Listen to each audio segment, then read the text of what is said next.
Hello, I'm Rachel Houghton with the Employee Assistance Program at Hamilton Medical Center. And I am here to talk to you today about drug-free workplace training. I want to say first and foremost, I miss being there with you all in person. I really enjoy getting to come out and meet each of you and talk to you. But during COVID times, I think that the more responsible thing to do is to do this by video. And so that's what I'm doing today. I'm going to talk to you about the drug-free workplace training policy and what all that means. Now then, first and foremost, I always like to start off by talking to you about the Employee Assistance Program and what we can offer. So your EAP is Hamilton EAP, Employee Assistance. And what that means is that if you're having stress, anxiety, depression, marriage issues, kid issues, financial issues, really kind of we run the gamut, you can call us at 706-272-6558, and we are more than happy to talk with you through this. With the EAP, you get 6 visits a year for totally free that Lyle covers. And so we want to make sure that you know about us and have access to us, or if you are to have a drug or alcohol problem, you can also call and we can work you through that. So those are the ways that you can access us. Call us anytime and we are more than happy to talk with you. We also have 2 Spanish speakers. So if English is not your primary language and you feel more comfortable talking to someone in Spanish, we do have that option for you also. Now then, what we're talking about today is drug-free workplace. Your drug-free workplace policy is zero tolerance. What that means is if you have a drug or alcohol problem and you are to test positive, you're fired.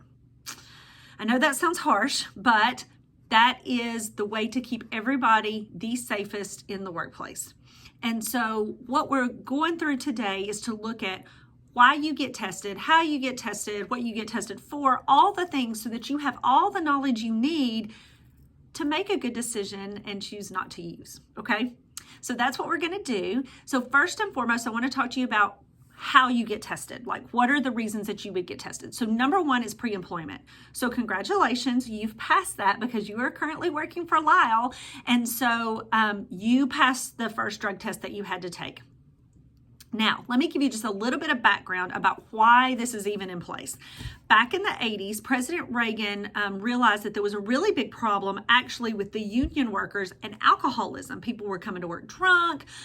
It was a huge problem. And so he enacted the drug-free workplace policy that actually gives companies a little bit of a discount on their workman's comp claims if they would be a drug-free workplace, which meant, zero tolerance, you can't come to work drunk or high in any capacity, okay?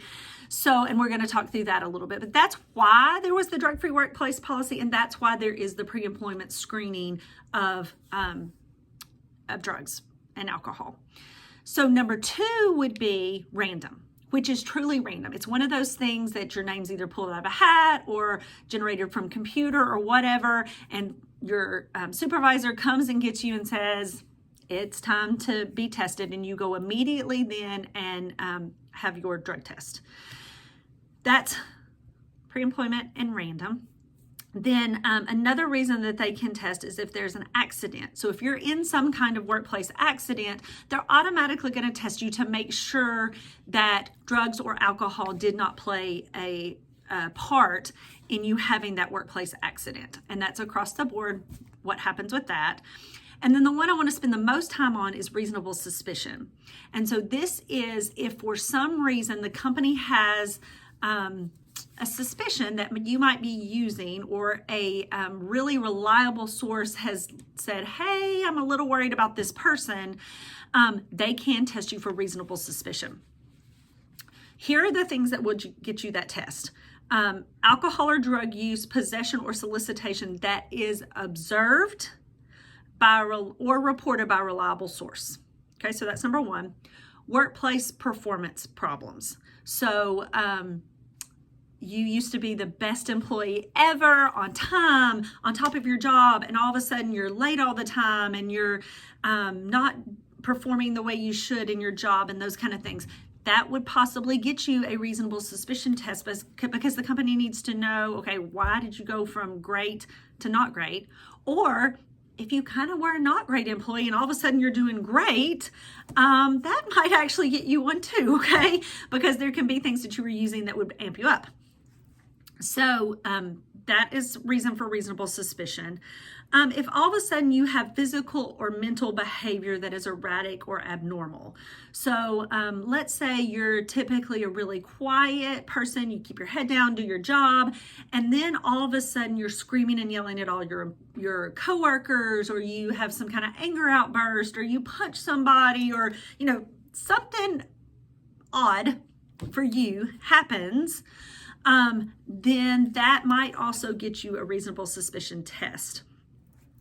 Again, if there's a workplace accident, or if they find that while you were being tested, you tampered with the test, that would get you another test, okay? So those are the things that could get you that reasonable suspicion test, okay?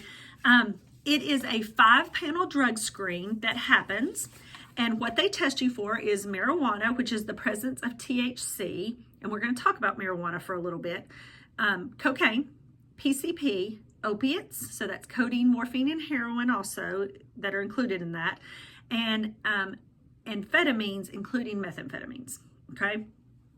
So those are the 5-panel drug screens. Now, some companies are doing 8-panel, which then would also add in oxycodone, methadone, and other narcotic prescription drugs, benzodiazepines, barbiturates, and then MDMA, which is like ecstasy and Molly. So those are the things that you could possibly be tested for.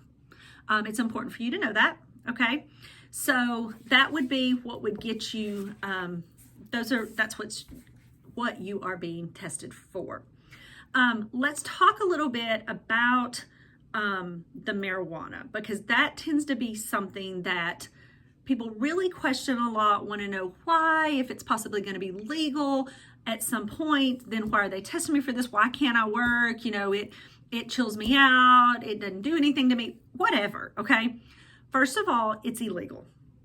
Even if they legalize it in the state of Georgia, federally, they are never going to legalize for you to be able to work and take it. And so that's going to be something that, it's just not really going to change, okay? So you're never really going to be able to work and use marijuana. Now, they might eventually down the road try to come up with something kind of like alcohol. So alcohol is legal, but you can't work drunk, and there's a certain level there. They may end up doing that at some point with marijuana, but here's the thing about marijuana. It is stored in the fat cells.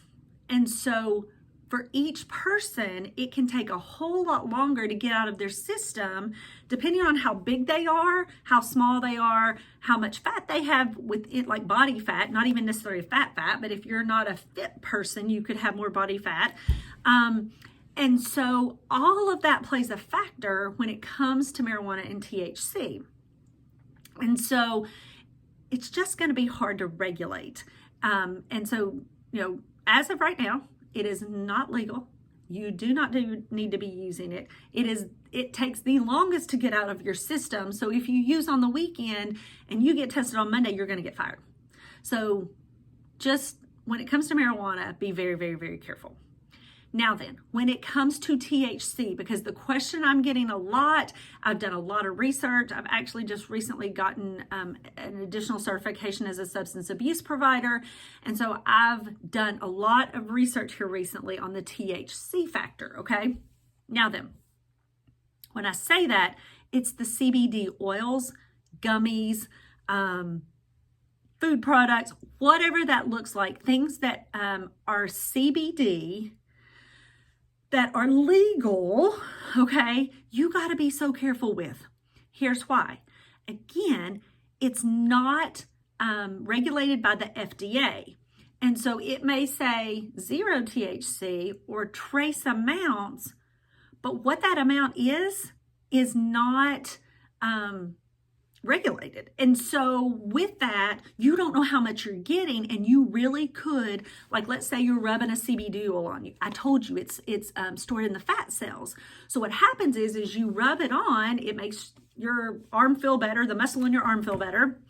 But then you rub it on again, the body's absorbing that and taking it in. And so you may be just taking very tiny amounts at a time. But if you've done this for months and then you get drug tested, you could fail that drug test and lose your job. So, you need to be aware. And that's what this video is for, is so that you are aware of the rules and kind of how all this works. And so I would just be very, very careful when it comes to THC. The other thing we need to talk about is prescription drugs. So just because you have a prescription for something, like let's say you have a prescription for codeine or morphine or oxycodone or whatever because you've hurt your back or you've had a cough or whatever, okay? When you get randomly drug tested or drug tested in general, they are looking for the amount that is in your system, okay? And so if you write, like at the hospital, when we're drug tested, we have to write down all of our prescriptions or anything that we may have taken. What they do is if you test positive for something, then the medical review board for the drug testing company will look at, okay, let's talk about your prescription and what it's for and what amount. So they will ask for that prescription. Then they take it down to, okay, are you using it correctly? So it gets down to like a nanograms per milliliter of what's in your system. So just because you have a prescription for something, if you're not taking it like it is prescribed, if you're taking too much, then that could get you a failed drug test. So just be aware that if you're not taking your prescription correctly, you could fail your drug test and lose your job.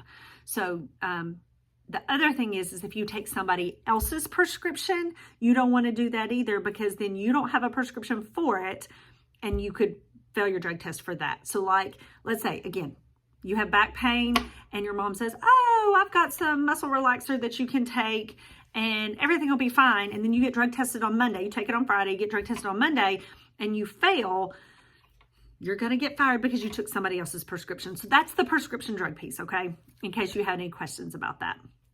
Now then, the last thing I want to talk to you about is just some of the patterns of job performance that would get you a random test. You know, we talked about it just a little, the things that would get you a random test, but I want you to really look at and know what that looks like.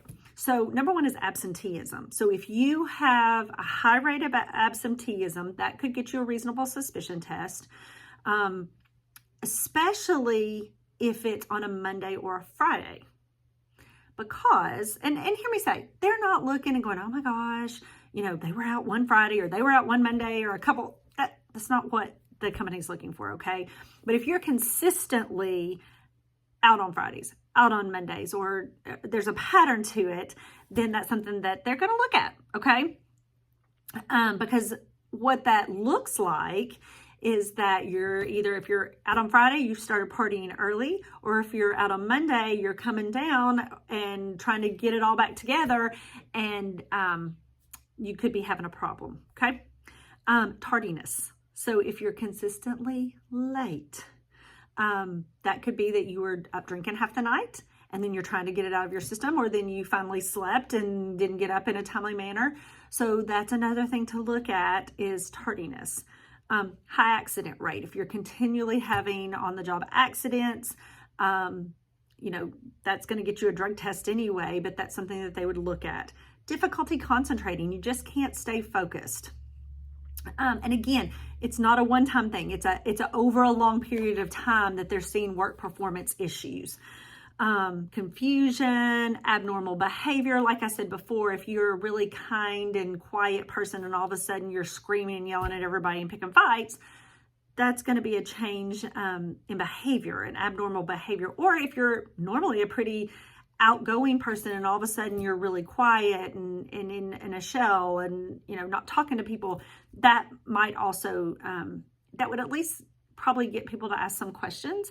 Because here's the thing, a lot of the things that I have said on this sheet, absenteeism, tardies, confusion, difficulty concentrating, lower job efficiency, employee relations on the job, all those things could be drug related, but they could also mean that something's going on at home and things at home aren't great. And so it's keeping your job performance from being what it should be. And again, that's why the EAP is here. That would probably be a conversation with HR that or your supervisor or somebody going, you know what, we care about you and we know something's off and we don't have to know what it is, but we want to help you and we want to get you that help. And so we'd like for you to see the EAP to see if they might help you work through that. So just because they're seeing some of these patterns, they're not always drug related, and we know that, but it may get HR asking some questions or your supervisor asking some questions. So that is in a nutshell the drug-free workplace training. It's a little bit shorter this year than normal, like I said, because we're doing the video and COVID and those kind of things. But you know, if you have any questions about the policy and you don't want to ask anybody in the company, feel free to call 706-272-6558. We can answer those questions. Or if you need to see somebody in the Employee Assistance Program, that's what we're here for, and we would love to talk to you. So thank you. I'm sorry we had to do it by video. Like I said, I would love to be there with you in person, but I'm just glad we're able to get the training in. And like I said, if you have any questions, feel free to call Hamilton EAP. Have a great day.